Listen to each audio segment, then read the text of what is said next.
This is the 88 to Parliament Hill Fields. The electronic announcement rang round the bus as Libby heaved her 2 rucksacks on board. There was a queue of passengers behind her, and she heard an impatient tut as she rummaged in her handbag to find her wallet.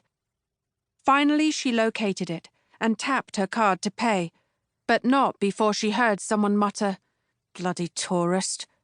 Libby hurriedly scooped up her bags and began to maneuver toward the one free seat on the lower deck. But she had gone only a few paces when a teenage boy pushed past, almost knocking her into the lap of an elderly woman, and threw himself into the vacant seat. Libby gave the boy her best death stare, then turned and climbed the narrow stairs toward the front of the upper deck, clinging to the handrail so she didn't fall, as the bus swerved out of Vauxhall Station. When she reached the top, she was relieved to see that the nearest seats in the first row were available, and she dumped her bags on the floor and sat down. The bus edged its way through the London traffic, and Libby looked out of the front window.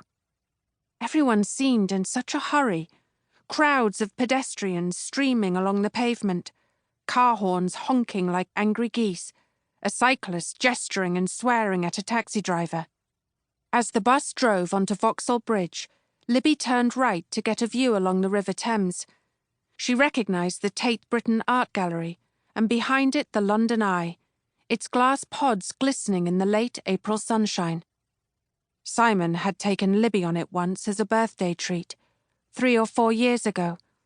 They'd drunk Prosecco as the wheel had rotated them high above the city, and afterward they'd bought hot dogs and walked along the South Bank, hand in hand. It had been one of their rare day trips to London, and Libby remembered feeling so lucky to be there with Simon. And yet... "Oh, my goodness! It's you!" A voice to Libby's left made her jump, and she swung around to see an elderly man sitting across the aisle, wearing a burgundy velvet jacket that had seen better days. His face broke into a grin when he saw her. "It really is you, isn't it?" Oh, God. She'd been in London only 10 minutes and already she'd picked up a weirdo. "I'm sorry, I think you've mistaken me for someone else," Libby said, and she turned away from him. Oh, I am sorry." Libby pulled her phone out of her handbag. Usually, if a stranger tried to make unwanted conversation, she'd ring someone for a chat instead. But who on earth could she call now? Certainly not her parents, and all her friends these days were Simon's friends too, the wives and girlfriends of his mates, and the last people she wanted to speak to. Libby slid her phone back into her bag. "I'm sorry I disturbed you," the man continued, his voice shaky. "I get a little confused sometimes." There was something in his tone that made Libby turn back around. He was staring at his lap, looking so utterly dejected that she had a sudden urge to make him feel better. "Don't worry. Strangers are always mistaking me for someone else. It's my face, I think. I look very average." "Average?" His head snapped up. "You don't look average. With that marvellous red hair, you look like Botticelli's Venus." Libby ran a hand through her long, thick curls.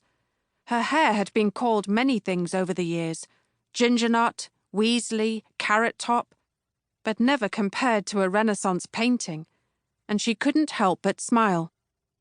"Sorry, you must think I'm very strange," the man said. "I don't usually accost young women on the bus and tell them I like their hair, I promise." "It's fine. I needed a compliment today, so thank you." "Bad day?" "You could say that." "I'm happy to listen, if that would help." He ran a hand over his own hair, which was bright white and stuck out at all sorts of unruly angles from his head. "People often tell me their problems, especially on the night bus. Once they've had a few drinks, complete strangers confess all sorts. You wouldn't believe the things I've heard on here."